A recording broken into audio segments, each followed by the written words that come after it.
এবং বাংলাদেশ প্রতিবন্ধী বিদ্যালয় সমন্বয় পরিষদের পক্ষ থেকে স্যারকে অভিনন্দন এবং কৃতজ্ঞতা জানাচ্ছে। একটু সামনে থেকে সরিয়ে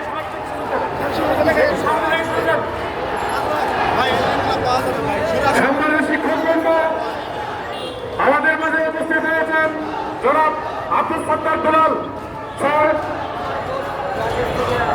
আমরা আমাদের আজকে স্যারের গল্প শুনবো, আমাদের কষ্টগুলি স্যারের সাথে শেয়ার করবো, আমাদের বিষয়গুলি স্যার যেন আমাদের মাননীয় উপদেষ্টা অত্যন্ত আস্থাভাজন মানুষ, উনি যেন আমাদের মাননীয় সমাজ কল্যাণ উপদেষ্টা এসে আমাদের বিষয়গুলো উপস্থাপন করেন, উনি যেন বিভিন্ন আন্তর্জাতিক ফোরামে আমাদের প্রতিবন্ধীদের বিষয়গুলো যেন উপস্থাপন করেন, আমরা যেন আমাদের যে ন্যায্য অধিকার অটিস্টিক এবং প্রতিবন্ধী বিদ্যালয়গুলো স্বীকৃতি এবং এমপিও দাবি আমাদের সুনিশ্চিত হয় এই বিষয়ে স্যারকে কথা বলবেন আমাদের মাননীয় উপদেষ্টার কাছে। আমি স্যারকে বিনিয়োগ করছি কথা বলার জন্য।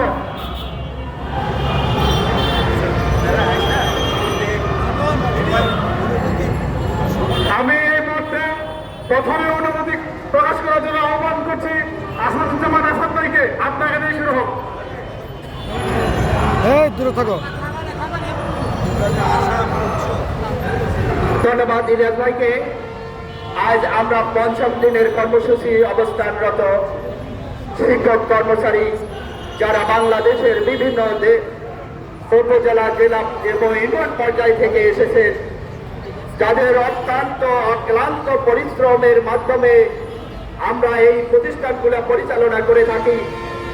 আমরা আসলে আন্দোলনকামী মানুষ না, যেটা বাংলাদেশ সহ বিশ্বের সারা সকল দেশে প্রতিবন্ধীদের অধিকার বাস্তবায়নের জন্য এত আন্দোলন করতে হয় না। এটি বাংলাদেশের একটি বড় দৃষ্টান্ত স্থাপন করে গেলাম প্রতিবন্ধী বিদ্যালয় সময়ের শিক্ষক কর্মচারীরা।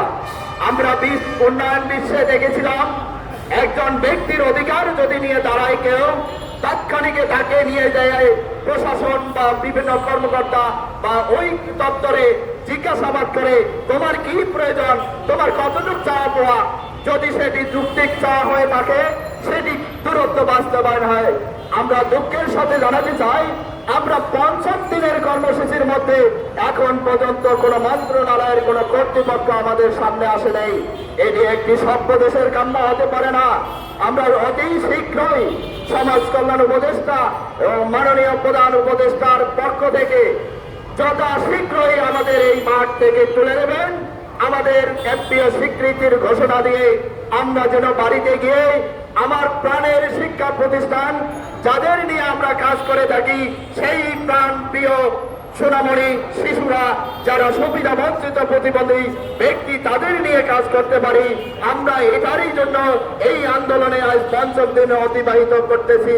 আপনারা জানেন আমরা বিদ্যালয় যখন করেছি একজনে বিভিন্ন ঋণগ্রস্ত হয়েছি। আমার নিজের অর্থ ব্যয় করে এই প্রতিষ্ঠানগুলো পরিচালনা করে থাকি। আপনারা জানেন বাংলাদেশের সোশ্যাল সেফটিনের আওতায় এই প্রতিষ্ঠানগুলা বিভিন্নভাবে পরিচালনা করার কথা ছিল, কিন্তু সরকারের সেই দিকে সুদৃষ্টি ছিল না। আমরা আসলে এটি ধিক্কার জানাই। এই সমস্ত একটি সভ্য দেশের কাম হতে পারে না। আমরা জানেন যে কষ্ট করে যে সকল শিশুরা তারা বাবা পরিচয় দিতে চায় না, মা পরিচয় দিতে চায় না, আত্মীয়রা পরিচয় দিতে চায় না, এমনকি ওই পরিবারের সাথে যদি বিবাহ বন্ধনে আবদ্ধ হইতে যায়, যদি জিজ্ঞাসা করে তোমার পরিবারে একজন প্রতিবন্ধী শিশু আছে, তাহলে ওই পরিবারের সাথে আত্মীয় করতে চায় না। এই সমস্ত শিশুদেরকে আমরা ঘর থেকে বের করে নিয়ে আসে দেশের বড় একটা জায়গায় তাদের শিক্ষায় শিক্ষিত করে দেশের বড় একটা ভূমিকা পালন করতেছি। এইটি আমাদের আন্দোলনের জায়গা নয়, এটি বরঞ্চ আমরা একটি সুনাম পাওয়ার যোগ্য অর্জন করেছি। যেই যোগ্যটা আমার থাকার সত্ত্বেও বাংলাদেশ সরকারের কাছে আমরা কখনো সেটির স্বীকৃতি এবং এমপিও পাইনি। এটি দুঃখজনক। আপনারা কিভাবে দেশের বাইরে জাতিসংঘের কাছে বড় বড় লেকচার দিবেন যখন আমার দেশ উন্নয়ন থেকে অনেক উন্নয়ন হয়েছে, তাহলে প্রতিবন্ধী শিক্ষকরা তারা কেন রাস্তায় নামে, তারা আন্দোলন করতেছে? তারা কি আন্দোলনের মানুষ না তারা শিক্ষা প্রতিষ্ঠানের মানুষ, তারা তো সুশিক্ষায় শিক্ষিত করে সেই সমস্ত সুবিধা বঞ্চিত ব্যক্তিদেরকে সমাজে প্রতিষ্ঠিত করার জন্য কাজ করে।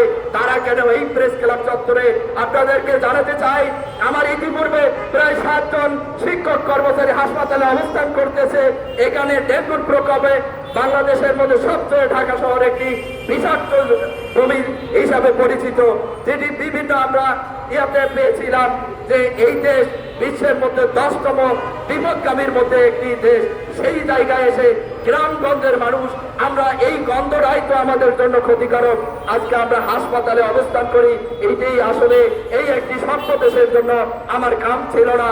আমরা চেয়েছিলাম আমাদের দাবিগুলো দূরত্ব বাস্তবায়ন করে আমাদের শিক্ষক কর্মচারীকে তারা ঘরে ফিরে দেবেন, আমাদের প্রাণের শিক্ষা প্রতিষ্ঠানে ফিরে দেবেন। আমরা সেই সমস্ত শিশুদেরকে নিয়ে কাজ করি, তাদের সুশিক্ষায় শিক্ষিত করে দেশের উন্নয়ন, জাতির উন্নয়ন সকল ক্ষেত্রে তাদের অবদান রাখার জন্য সকল ভূমিকাগুলো পালন করি। সেই সমস্ত শিক্ষকরা যদি হাসপাতালে চিকিৎসায় থাকে, এই আন্দোলনে এসে, আপনারা জানেন এখানে নিয়মিত খাওয়া হচ্ছে না, নিয়মিত টয়লেট ফ্যাসিলিটি নাই বাথরুমের কোনো ধরনের সুবিধা। আমরা কি কষ্ট করে এই আন্দোলনে আছি, এটি কি সভ্য দেশের একটি কাম? জানি না বাংলাদেশ সরকারের কখন শুভবুদ্ধি উদয় হবে, আমাদের এই মাঠ থেকে তুলে দেবে, আমরা সেটি খুব অপেক্ষা করতেছি। আমরা আশা করি যদি আজকের মধ্যে এই আন্দোলনকামী শিক্ষক কর্মচারী যদি ঘরে ফিরে না যায়, তাহলে আমরা আগামীকাল আমরা পরিকল্পনা করেছিলাম সকলে দাপনের কাপড় পরে প্রধান উপদেষ্টার বাসভবনে আমরা রওনা হব। আদৌ আমরা এই কামটা চাচ্ছি না, কিন্তু এতে আমাদেরকে বাধ্য করবেন না, কারণ আমাদের তো পিঠ ওয়ালেই থেকে গেছে। 17টি বছর যাবৎ এই প্রতিষ্ঠানগুলো পরিচালনা করে আসছি, 2-1 বছর নয়, কারণ একের পর এক আমাদের বছরের পর বছর আপনারা আমাদের বিভিন্ন ভাবে কালক্ষেপণ করেছেন। বাংলাদেশে তো অন্য কোন শিক্ষা প্রতিষ্ঠানে এই রকম অবহেলার শিকার থাকে না, তাহলে আমাদের কেন?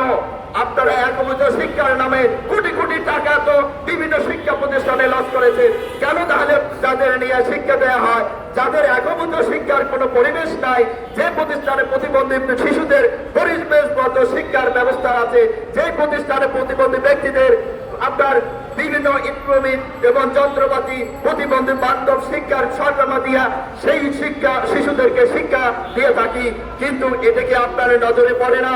আপনারা একভূত শিক্ষার নামে বিভিন্ন জিও আন্তর্জাতিক পর্যায়ে হাজার হাজার কোটি টাকা নিয়ে বিভিন্ন বাণিজ্য করেন, তাহলে এই সমস্ত প্রতিষ্ঠানগুলা কি আপনাদের নজরে আসে না?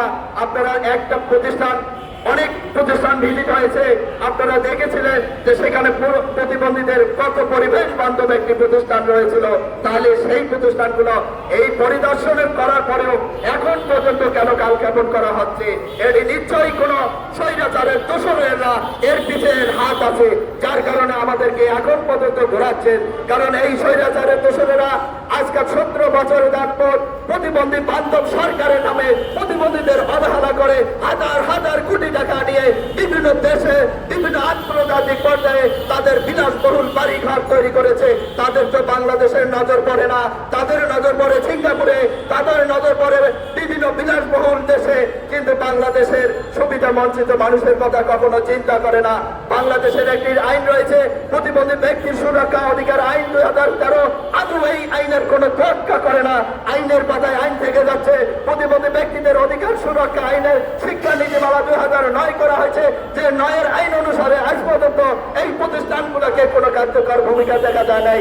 আবার পায়তারা করে সেই 9কে পায়তারা করে বিভিন্ন মডিফাই করে সেটাকে 19-এ আবার একটা রূপ দেওয়া হয়েছে, যে রূপটা হলো অন্য কোন বাংলাদেশের শিক্ষা প্রতিষ্ঠান, কলেজ, বিশ্ববিদ্যালয় এত শক্ত হার্ড আইন থাকে না, যেটা প্রতিবন্ধী শিক্ষা প্রতিষ্ঠানের জন্য করা হয়েছে। সেই আইনগুলোকে আমরা ফলো আপ করে সকল শর্ত পূরণ করার পরে আমরা এই প্রতিষ্ঠান প্রতিষ্ঠানগুলো করে তুলেছি, তাহলে আবার আপনারা কেন আমাদের নিয়ে পায়তারা করতেছেন? এত পায়তারা কিসের? নিশ্চয়ই এই দেশ আপনারা চান না। আপনারা চেয়েছিলেন তো সিঙ্গাপুর, আপনারা চেয়েছিলেন তো আন্তর্জাতিকভাবে বড় বড় জায়গায় বাড়ি ঘর করার জন্য, দেশের টাকা লুট করার জন্য। সেই স্বৈরাচারের দোষরা এখনো সচিবালয়ে অবস্থান করতেছে। আমাদের নামে বিভিন্ন পায়তারা, বিভিন্ন ঘুষখোরের নাম, বিভিন্ন দুর্নীতিবাদের নাম দিয়ে এই স্কুলগুলা বন্ধ করার কতটা পায়তারা চলছে। এর পিছিয়ে আমরা দেখেছিলাম কিছু সংগঠন, কিছু এনজিওরও হাত রয়েছে। ওই সমস্ত এনজিওদেরকে আমি বলবো, এই সমস্ত প্রতিবন্ধী শিশুরা যদি সুশিক্ষায় শিক্ষিত অর্জন করে, আপনার ব্যবসা চলবে না, আপনার বিদেশ ভ্রমণ হবে না, আপনার বিদেশে আপনার শিশু লেখাপড়া করতে পারবে না। এটাই চেয়েছিলেন, এটাই হলো দেশের উন্নয়ন। আমি সেই সমস্ত এনজিওকে বলতে চাই, আপনারা আমাদের প্রতিষ্ঠানগুলো দেখে আসুন। আর আপনারা যারা একভূত নামে কোটি কোটি টাকা পাচার করছেন, যারা বিলাসবহুল বাড়ি করছেন, আপনার সন্তান তো বড় বড় বিশ্ববিদ্যালয়ে লেখাপড়া করে, আর প্রতিবন্ধী শিশুরা তো স্কুলে যাওয়ার সুযোগ পায় না। আপনাদের অবগতি জানাতে চাই, আমরা প্রথম আলোর একটি বিশেষ জরিপে দেখেছি যে 95% প্রতিবন্ধী শিশুরা শিক্ষা থেকে বাইরে অবস্থান করে। তাহলে আপনারা দেখুন, তাহলে এই 95% শিশুকে বাদ দিয়ে দেশের সার্বিক উন্নয়ন করা কখনো সম্ভব না। যার কারণে এই প্রতিষ্ঠানগুলো গড়ে উঠেছে।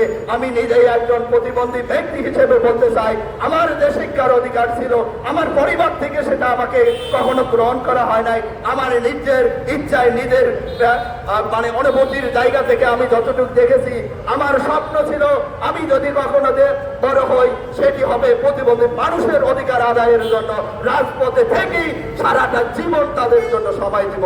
যার কারণে আমি কোনো সরকারি বেসরকারি চাকরিতে যাই নাই। আমি আমার নিজের প্রতিষ্ঠান তৈরি করেছি 2006 সালে, যেটি কুড়িগ্রাম প্রতিবন্ধী কল্যাণ সংস্থা নামে একটি প্রতিষ্ঠান রয়েছে। সেই প্রতিষ্ঠান থেকে আসাদুজ্জামান প্রতিবন্ধী বিশেষ শিক্ষা বিদ্যালয় তৈরি করেছি। আমাদের ছাত্র, আপনাদেরকে জানাতে চাই, ঢাকা বিশ্ববিদ্যালয়ে আমার প্রতিষ্ঠানের ছাত্র ঢাকা বিশ্ববিদ্যালয়ে লেখাপড়া করতেছে। আমার ছাত্র আপনার চট্টগ্রাম ইউনিভার্সিটিতে লেখাপড়া করতেছে। সেটি হলো সেই একজন দৃষ্টি প্রতিবন্ধী, যার কোনো শিক্ষা ব্যবস্থা বাংলাদেশের সাধারণ প্রতিষ্ঠানে ওই ধরনের ব্যারেল পদ্ধতিতে কোনো শিক্ষার ব্যবস্থা নাই, যেটা আমার প্রতিষ্ঠানে আছে। তাহলে আপনারা কেন আমাদের এমপিও স্বীকৃতি দেবেন না? আমার ত্রুটি কোথায়? না আপনারা এটা চান না, না আপনার ব্যবসা ভালো চলবে না? কোনটাকে চিন্তা করছেন? আমরা অতি শীঘ্রই এই প্রতিষ্ঠানগুলোকে দ্রুত আজকের মধ্যেই এমপিও স্বীকৃতির ঘোষণা দিয়ে আমাদের এই কষ্টগামী প্রতিবন্ধী শিক্ষক কর্মচারী যারা আছে তাদেরকে ঘরে ফিরে যাবে। না হলে তারা অনেকটা অসুস্থ হয়ে পড়তেছে। এতে যদি কেউ মারা যায়, কোনো ধরনের যদি আমার একজন শিক্ষক এই মাঠে যদি ক্ষতিগ্রস্ত হয়, এই দায় সরকারকে নিতে হবে। আমরা ছাড়ব না, আমরা কখনো ছাড় দিব না, এক বিন্দু ছাড় দিব না। আমার কোনো কর্মচারী, আমার কোনো শিক্ষক যদি মাঠে যদি মারা যায়, কোনো অসুস্থ হয়ে পড়ে থাকে, এই দায় সরকারকে নিতে হবে।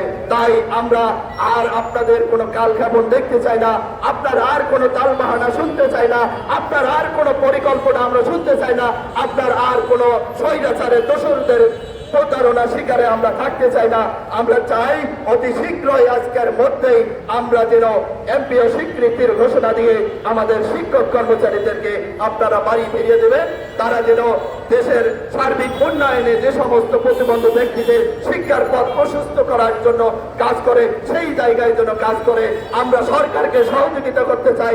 সরকারের সকল মানে হাত হিসেবে আমরা একটি হাত মিলিয়ে, কাঁধে কাঁধ মিলিয়ে দেশের উন্নয়নের অবদান রাখতে চাই। সেই কাজগুলোই কিন্তু আমরা করে যাচ্ছি। বিশেষ করে আমি আর বেশি কিছু বলতে চাই না। আমাদের মাঝে একজন গুরু এসেছেন, যার জন্ম না হলে এই বাংলাদেশে প্রতিবন্ধী ব্যক্তিদের আইন হতো না, প্রতিবন্ধী ব্যক্তিদের শিক্ষার লাভ হতো না। যিনি জাতীয়, আন্তর্জাতিক এবং বিশ্বের সকল জায়গায় তার এই প্রতিবন্ধী ব্যক্তিদের নিয়ে যুদ্ধ করে যাচ্ছেন, তিনি একজন মহান ব্যক্তি, যার নাম আব্দুল সাত্তার দুলাল। তিনি তার অনুপ্রেরণা, তার শিক্ষার কারণে আমার জীবনে আজকে অনেকটি ধাপ এগিয়েছি। আমরা তার কাছে তার ভাষণ এবং তার কাছে সুপরামর্শ আমি স্যারকে অনুরোধ জানাবো, আপনার মাধ্যমে আমরা চাই প্রধান উপদেষ্টার সঙ্গে আপনার অত্যন্ত সম্পর্ক, আপনি তাদেরকে বোঝান, তাদেরকে জানান। আপনার মাধ্যমে আমরা জাতিসংঘে, আপনি গ্লোবালি অনেক প্রোগ্রামে থাকেন, সেই প্রোগ্রামে বাংলাদেশের শিশুদের কথা চিন্তা করে, বাংলাদেশের প্রতিবন্ধী ব্যক্তিদের কথা চিন্তা করে সেই জায়গাগুলোতে আমাদের বিষয়গুলো তুলে ধরবেন, আমাদের বাংলাদেশের বঞ্চিত শিশুদের কথা তুলে ধরবেন। বাংলাদেশ আগামী চাই প্রতিবন্ধী ব্যক্তিরা সম অধিকার, সম সুযোগ, সম অংশগ্রহণের মাধ্যমে একটি উন্নয়নশীল দেশের কাতারে যেন প্রতিবন্ধী ব্যক্তিরা থাকে, এই বলে আমি শেষ করছি। ধন্যবাদ সকলকে।